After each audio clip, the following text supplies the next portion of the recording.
شہر میں ایک عورت بیوہ کیا ہوئی کہ اس پر مصیبتوں کے پہاڑ ٹوٹ پڑے۔ بچوں کا ساتھ اور کل جمع پونجی بس 3 درہم۔ اس نے حالات سے مقابلہ کرنے کی ٹھانی اور بازار جا کر ان 3 درہم کا اون خرید لائی۔ کچھ چیزیں بنا کر فروخت کی تو 5 درہم وصول پائے۔ 2 درہم سے کھانا پینا خریدا اور 3 درہم کا پھر سے اون لے آئی۔ اس طرح کچھ دن گزر بسر کیا۔ ایک دن بازار سے کھانا پینا اور اون لے کر گھر کو لوٹی۔ اون رکھ کر بچوں کو کھانا پینا دینے لگی کہ ایک پرندہ کہیں سے اڑتا ہوا آیا اور اون اٹھا کر لے گیا۔ عورت کے لیے اپنی کل کائنات کا یوں لٹ جانا سہانے روح تھا۔ مستقبل کی ہولناکیوں سے خوف زدہ اور غم و غصے سے پاگل ہو کر رہ گئی۔ دوسرے دن سیدھا داؤد تائی کے گھر پہنچی اور ان کو اپنا قصہ سنا کر ایک سوال پوچھا، کیا ہمارا رب رحم دل ہے یا ظالم؟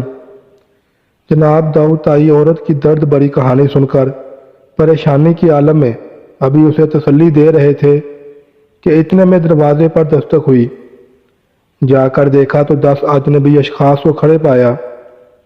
ان سے آنے کا مقصد پوچھا تو انہوں نے کہا، حضرت ہم سمندر میں سفر کر رہے تھے کہ ہماری کشتی میں ایک سوراخ ہو گیا۔ پانی اس تیزی سے بڑھ رہا تھا کہ ہمیں ہماری موت صاف نظر آ گئی۔ مصیبت کی اس گھڑی میں ہم میں سے ہر شخص نے عہد کیا کہ اگر اللہ پاک ہماری جان بچا دیں تو ہم میں سے ہر آدمی 1000 درہم صدقہ دے گا۔ ابھی ہم یہ دعا کر ہی رہے تھے کہ ایک پرندے نے کہیں سے کشتی میں ایک اون کا گولا لا کر پھینک دیا، جسے ہم نے فوراً سوراخ میں پھنسایا، کشتی کو پانی سے خالی کیا اور سیدھے یہاں نزدیک 3 ساحل پر آ پہنچے۔ ہم چونکہ یہاں اجنبی تھے تو لوگوں سے کسی معتبر آدمی کا نام پوچھا تو انہوں نے ہمیں سیدھا آپ کے پاس بھیج دیا۔ یہ لیجئے 10,000 درہم اور ہماری طرف سے مستحق کو ڈھونڈ کر دے دیجئے گا۔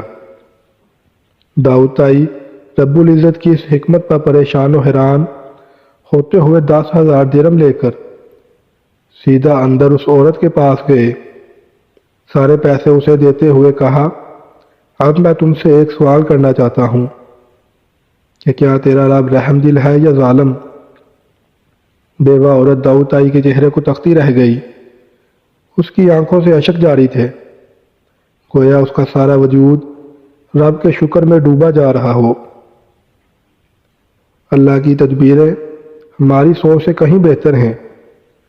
اللہ کا شکر ادا کریں اور اس کی ذات پر مکمل بھروسہ رکھیں۔ وہ کسی کو تنہا نہیں چھوڑتا۔